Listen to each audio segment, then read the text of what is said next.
My biggest case, that had the biggest fight of my life. When it first happened, there were like 7 bullets fired. I got a charge for each bullet.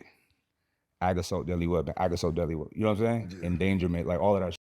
They try to make it look terrible, but when it's time to sit down and deal with it, all that comes down. You know what I'm saying? Well, I feel like we're rushing the gun because I was gonna ask you, literally rushing the gun. That's it. Like, because I was gonna ask you about that, like, because it said, like, I think you said you was on the run for like 7 years. Yeah. Over a shoot. Yeah, man. It was like it was a time of my life where I was in the streets like heavy. Yeah. And I was raised good, so I knew better, right? Yeah. So when you raised right, when you know right from wrong, and you're doing wrong, the consequences are a lot higher. Right. Because I have friends, bro, that were like idiots that did dumb shit all the time. They get right out of jail. It would be like a slap on the wrist. But with me, now, at this point, this happened in 2007, right? I had been arrested a bunch of times before, but never anything stuck, right? So I really had no record. So they were trying to give me just 10 years off the rip. I'm like, yo, this is like self-defense. This is in my house. Why they going so hard on me? But my lifestyle all the way up to that, I may have not gotten in trouble for all of that, but the karmic energy was still there. Yeah. You know what I'm saying? I had a karmic debt that I had to pay. Because there was horrible things that I have done that nobody knows, right? Right. But I knew. So it doesn't escape me. You feel me? Right. That's why I said, like, ignorance is bliss. Yeah. But I'm not ignorant. You know what I mean? So I knew that, damn, I never repented. I never atoned for these things. Yeah. So I had to deal with it. And I went on an exodus to do some soul searching.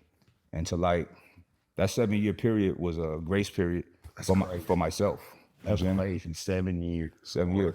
Nobody is gone that long. You know. You know what I'm saying? Nah. You get picked up pretty quick. Yeah. Oh, it doesn't take no But 7 look, years. everything that happened, I knew what was going to happen because I did a lot of research before I left, right? I obsess over things. I research a lot. So back when I was in school, I was like valedictorian, honor student, all of that, right? I went to private school. I was a rich kid. You know what I'm saying? Right. So I always knew how to study. I liked studying. So now this is like, even when I was hustling, I was successful at it because I did my research and I understood like how the postal service worked and the UPS and the FedEx and you know what I'm saying? Right. I was doing crazy, like my packages, my people will walk it in open and have them help take the box out. You know what I'm saying?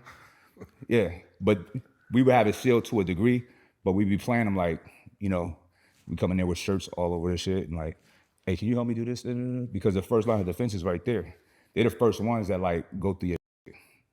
You come in there. Down to me one more time. All right. A long time ago, back when marijuana was illegal, I used to wholesale it, right? So I used to get it from Mexico via the Paisa. Shout out to the Paisa. Shout out to the Paisa, baby. And I had Paisa prices, right? So every week out, a few 100 pounds, right? So each day 50, 70, 60, 40, whatever. So every day I'm sending out a box. So it would get wrapped up. We receive it, usually in a trash bag. We'll wrap it straight like that, right? Seal it like that.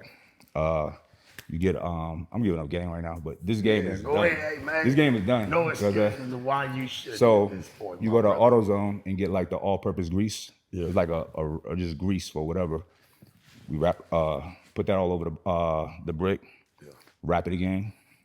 Dryer sheets all over the brick. Right. Wrap it again. Maybe another layer of oil. Wrap it. Yeah. And then we'll take shirts. So I had a store, but it was just a front. So we would go to like the Momo shop and buy a gang of t-shirts, like America, white t-shirts, whatever, just goofy t-shirts. Yeah. And we'll wrap the brick with the shirts, right? Right. So, and then we'll have the box open. So you take it into the FedEx, there's folded shirts and whatnot, and it's open. And it has no smell. We've eliminated that, you know what I'm saying? Yeah, completely. There's nothing happening. And you go in with it open. See, they do certain things. Like if something looks suspicious, they're gonna just call the authorities straight away. And they're gonna open it. If it ain't nothing, they seal it back up, right? Right. Then you have people that know the game that work for them, right? They'd be like peeping out. They have like a little rod they'll try to stick through the box. if they come out with some work, they're like, oh, they take it, put some phone books or something in there, and ship it off, right? But my shit, there's nothing getting through it, and it don't look suspicious. You know what I'm saying? Right. So I would have like at certain addresses. I had an address in Marcy Projects. I had like a 2-year run. That doesn't happen. You know what I'm saying? Yeah. Each address I had was like for a long time, and then I finally had a guy that worked that was a driver for UPS, and he would just tell me, he would give me the address to send it to, something on his route, and he would just take it off for me. Boom. You know what I'm saying? So we had a smooth operation. Yeah, now you had a smooth operation running for a while. Yeah. You was still doing that while you was on the run? Nah, I was done with all of that shit by then. So that was when I was doing all of that, that's like from, let's say, I left in 2009, 8 or 9, right? I caught the case in 07, the end of 07. But 07 back to like maybe 04, I was trapping like heavy. You know what I'm saying? I was doing shit for my uncle at first. I learned it from him, just peeping his operation. He never told me how to do his level, but I'm just watching. I'm like, this is not hard. You know what I'm saying? I'm from, This is like early 04, this is 03, 04. yeah, I'm from New York, so I had connections there. I used to go to Atlanta a lot. I had connections there. So that's why my work was going Georgia and New York. Yeah. The smaller the town, the more money you get. You know what I'm saying? Always. Yeah, It's so, always been like that. Them game. yeah, Because they don't see a lot of it. So when Right. when it comes through, they indulge. especially nothing good. Yeah. Yeah. When they get it, they indulge. Oh yeah, for sure. Yeah, They pay top dollar. So, but I had such a smooth operation. Then I had my connect. All right, this is how the game go. Typically, a black dude is buying work from a Chicano. Chicano getting his work from a Paisa, right? Paisa, for those who don't know, is a Mexican from Mexico. They got the work. The Chicano is a Mexican American, you know what I'm saying? And they connected with the Paisas. Paisas don't fuck with us because we be robbing, right? So I don't. I do good business. My Chicano happened to be a Paisa. He just grew up in America. So it was as if he was I just had a smooth operation. Right. So one day we go out and we popping, and he got drunk and he said the wrong thing to the wrong person, and they tried to jump him. I just saved his life, boom, boom, boom. He had so much gratitude, so he started giving me work at cost. So it went from $500 a pound for like Reggie, like that Ari, to $200, $125 sometimes a pound. Crazy.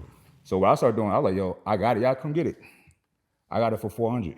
I got it for $350. Hell, you know what I'm saying? Right. Or when I would send it back, send it out there, as time went on, and I was serving like, bro, I'll tell you off camera, but there's rappers that I was sending work to them, or they brother, they people. You know what I'm saying? Right. A lot of cats was like flipping their money because the rap game is, you know what I'm saying? And I fuck with them. I respect them. Like major cats too. Still to this day. I don't know if they're still trapping now. I doubt it. Right. But back then they were. So I started being able to like, so if I'm buying it for $5, right? That's just one, right? You know, you want to get off for $1,000, but that ain't happening because my guy in New York want to make money on it. So it'd be like $850, $800. But then it started getting more competitive. But I had such good prices. I'd be like, because the biggest issue was getting your money back. You know what I'm saying? Yeah. So I started giving it to him like, yo, just send me back $7. So I would get my money back in a day. You know what I'm saying? Yeah. Yeah, so you was definitely a trapper. I was an entrepreneur. You know what I'm saying? That's the real American way. Man, it is, man, because I ain't gonna lie to you. It's like, because you ain't, it's all about who you know, not even what you know, man. Right. A lot of people that you see that get into a lot of these high positions and get like certain type of deals, and man, it's always for somebody that they know. So I get it, man. Like sometimes a got to make his own move. You know what I'm saying? You got to, bro. You ain't got no choice. Like I don't think they see it, that is the American way. Hell, they created that. 100%. And I love this country for that. This country was created by rebels. You know what I'm saying? By people that said, yo, I ain't with this oppression shit. The original Americans did that shit from Great Britain. They said, y'all, we're gonna do our own thing. What? And then they fought them off to get independence, right? I got that same energy, that same spirit. Right. The irony is I'm fighting them too. Right. Them original, you know what I'm saying? Yeah. That like that white power structure, you know what I mean? So I'm here in America, but I'm sovereign. I don't adhere to none of their I live on my own terms with my own rules for me and my family and everybody in my circle. And if my rules and the things that I want to do in my life are outside of their laws, I'll deal with it. It's cool. You know what I'm saying? But typically things align. But I just live on my own, bro. I don't care what they do, how they do. It's irrelevant to me.